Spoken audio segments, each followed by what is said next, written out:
அன்பின் உறவுகளே, இன்று நாம் காணக்கூடிய ஒரு காணொளி ஐயன் திருவள்ளுவர் அருளிய திருக்குறளிலிருந்து ஒரு அருமையான குறளும் அதற்குண்டான பொருளும். நெடும்புணலுள் வெல்லும் முதலை அடும்புணலில் நீங்கும் அதனை பிற.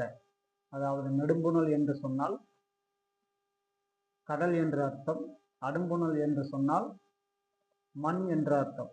அதாவது நீண்ட நெடிய நீர் சூழ்ந்த கடலிலே முதலையாகப்பட்டது பிற உயிர்களை கொன்றுவிடும். ஆனால் அதே முதலை அந்த நீரை விட்டு கரைக்கு வந்தால் அந்த முதலையை பிற உயிர்கள் கொன்றுவிடும்.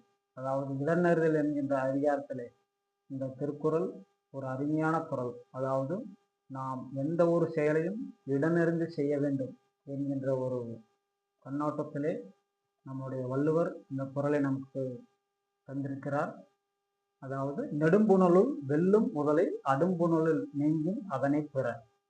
பெற்றோர்களே, மாணவர்களே, தயவு செய்து நீங்கள் வாரத்திற்கு ஒரு 2 முறையாவது திருக்குறளை படியுங்கள்.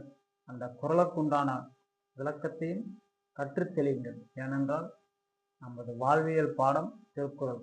நம்மளது வாழ்க்கைக்கு ஒரு வழிகாட்டி திருக்குறள். ஒரு மனிதன் எப்படி வாழ வேண்டும், எந்த நெறியில் வாழ வேண்டும் என்றெல்லாம் இந்த திருக்குறளிலே நம்முடைய வள்ளுவர் அழகாக தெளிவாக 2 அடியிலே சொல்லியிருக்கிறார். நீங்களும் இந்த திருக்குறளை படித்து வாழ்க்கையில் முன்னேறுங்கள். அப்படி உங்களுக்கு படிக்க நேரம் கிடைக்காவிட்டால் தயவுசெய்து எங்களுடைய சிந்தனைக்களம் என்கின்ற இந்த யூடியூப் சேனலிலே சப்ஸ்கிரைப் செய்து ஸ்கிப் செய்யாமல் கடைசி வரை பாருங்கள். அப்பொழுதுதான் அந்த குறளும் அதற்குண்டான பொருளும் உங்களுக்கு தெளிவாக புரியும். தயவுசெய்து இது மட்டுமல்ல, இன்னும் நிறைய காணொளிகள் எங்களுடைய சிந்தனைக்களம் என்கின்ற இந்த யூடியூப் சேனலிலே உங்களுக்காக தந்திருக்கிறோம். தயவுசெய்து எங்களுடைய சிந்தனைக்களம் என்கின்ற யூடியூப் சேனலை சப்ஸ்கிரைப் செய்யுங்கள். நன்றி, வணக்கம்.